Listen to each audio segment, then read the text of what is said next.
وَأَلَّفَ بَيْنَ قُلُوبِهِمْ لَوْ أَنفَقْتَ مَا فِي الْأَرْضِ جَمِيعًا مَا أَلَّفْتَ بَيْنَ قُلُوبِهِمْ وَلَكِنَّ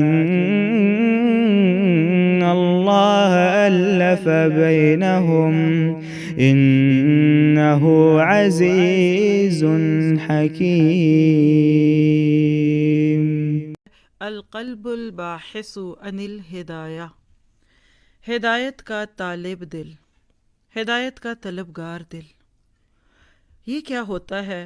حقیقت یہ ہے کہ انسان کو جسم میں بھوک کا احساس ہوتا ہے، فطری سی بات ہے۔ کچھ گھنٹے جب گزر جاتے ہیں تو پھر کچھ کھانے کو دل کرتا ہے۔ بالکل اسی طرح سے انسان کی روح کی بھی ایک پیاس ہے، روح کی بھی ایک بھوک ہے۔ تو روح کی بھوک اور پیاس کے جاگ جانے کا نام طلب ہدایت ہے۔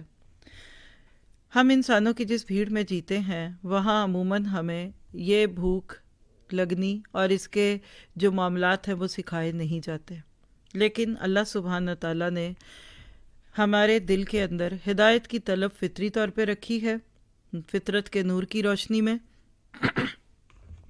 اور وقت کے ساتھ ساتھ یہ طلب بڑھنی چاہیے، جیسے بچے کی بھوک وقت کے ساتھ ساتھ بڑھتی جاتی ہے۔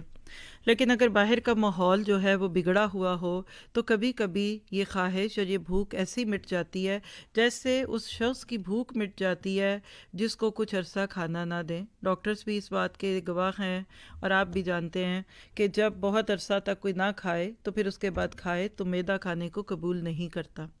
تو آج اللہ تعالیٰ کو حاضر اور ناظر جان کر کہوں گی کہ میں آج کی اس بات کو جو آپ کے ساتھ شروع کرنے والی ہوں، میری نظر میں ہر وہ انسان جس کو میری زبان سمجھ آ رہی ہے، جس کو اردو سمجھ آتی ہے، وہ اپنے آپ کو کچھ بھی کہہ لے، وہ اپنے آپ کو ہدایت سے دور سمجھتا ہے، وہ اپنے آپ کو گناہ گار کہے یا دوسرے کچھ بھی کہیں، میں اس ساری بات کو کرتے وقت بالکل ایک ایسے بھوکے، ایک ایسے سوالی کو ذہن میں لا رہی ہوں کہ جس کو ہدایت کی طلب لگ گئی ہے۔ ہو سکتا ہے یہ سفر جو آج شروع ہو رہا ہے آپ ہی کے لیے ہو، اس صورت میں کہ آپ اس سے بھرپور طور پہ فائدہ اٹھا لیں۔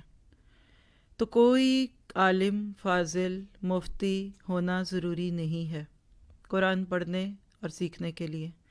اگر آپ کے دل میں تقویٰ آ گیا، آپ کے دل میں یہ خواہش آ گئی کہ I want to change myself, let me see ہے کیا یہ سفر، تو یہ سفر آپ ہی کے لیے ہے، اور آپ اس کو اپنے ہر اس پیارے ساتھی اور ہر اس دنیا کے انسان تک پہنچا سکتے ہیں، ریگارڈلیس آف دیٹ کہ ہی از ایون سینگ کہ ہی از اے مسلم۔